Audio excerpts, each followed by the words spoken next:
We developed this primarily for the guys that are working in basements or on roofs or in a confined area where there's not a lot of space.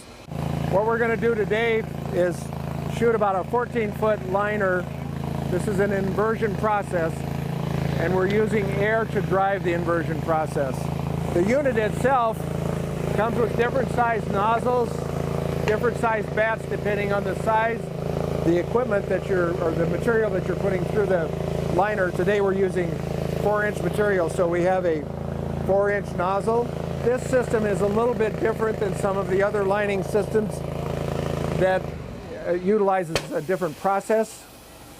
We're relying on volume of air produced by our compressor. We give you a schedule of how much resin you need for that particular length of liner.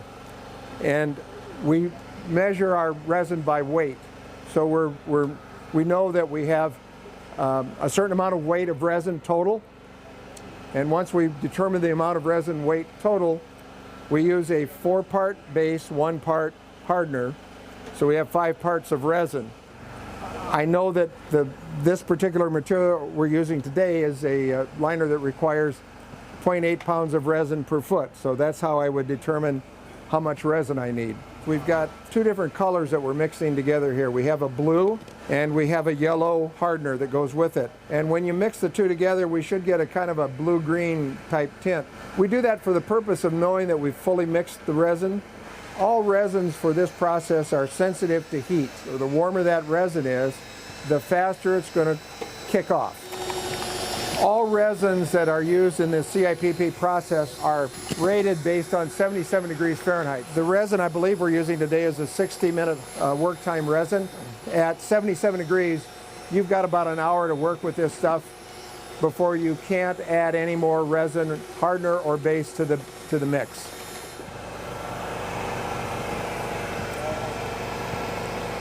We have inside our trailer a roller table. We've got our compressor in there. We've got all the components in there to make this self-contained. So you can pull this out to a job site with all your material, resin, rollers, whatever, any of the materials you need, and do a job. It's a good way to keep yourself organized.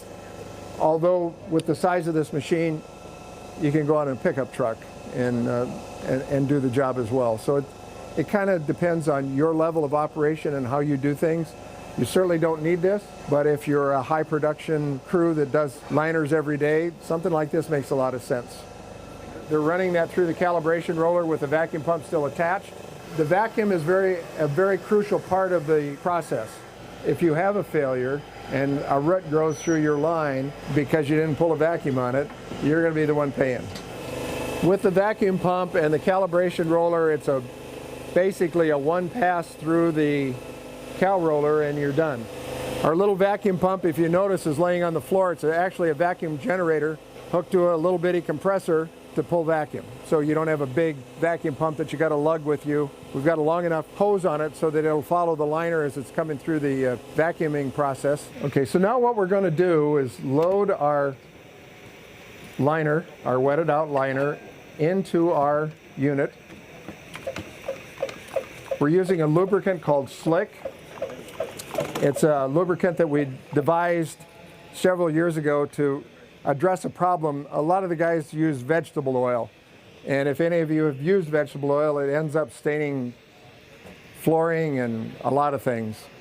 So we came up with a water-based material that doesn't stain. You can spray it anywhere and it disappears.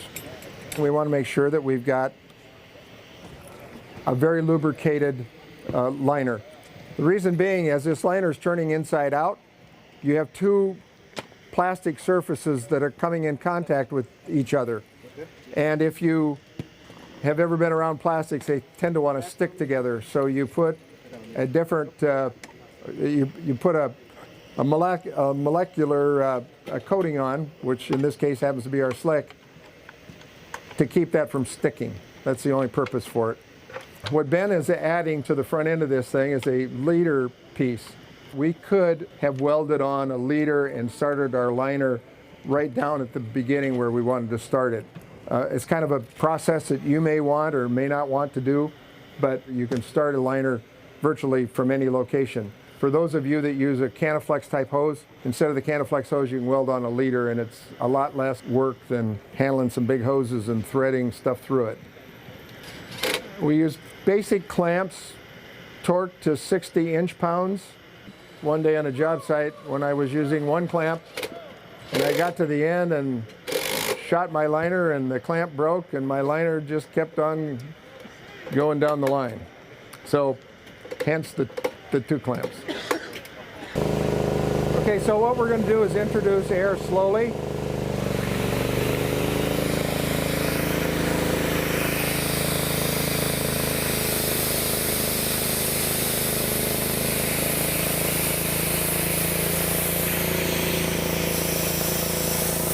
And Poupée is keeping his line of inversion in the line of the plane of the unit. That's why he's holding it to the back.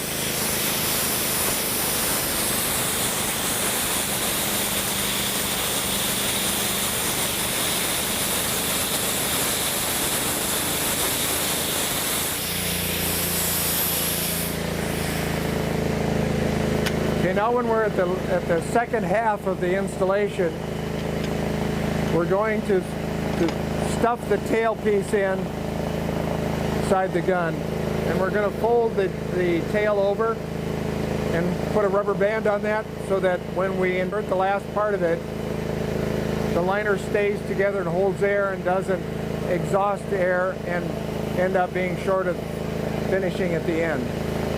So if you can imagine, if we did a 100-foot liner, we would have the first 50 feet would go in. This would be the tail piece. That would go in. We flip the bats, which is this back end piece, upside down. We don't need to open the gasket anymore, and we're gonna let the last half of the liner slowly go down to the end into that bucket.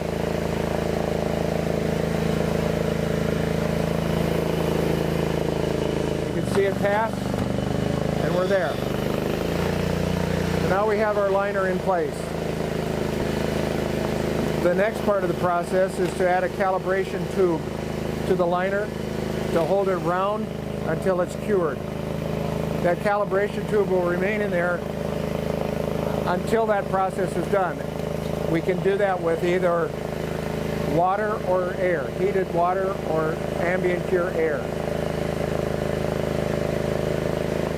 On our bat assembly on the back end, there are two positions, one for the liner, which is thicker, that opens the gasket wider, and a second position that opens it just wide enough for the thin calibration tube that's going to go through there.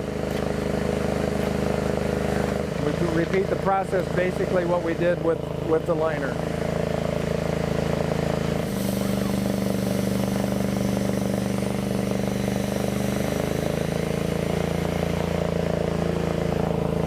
As you can see, we've extended the end of the calibration tube beyond the end of the liner.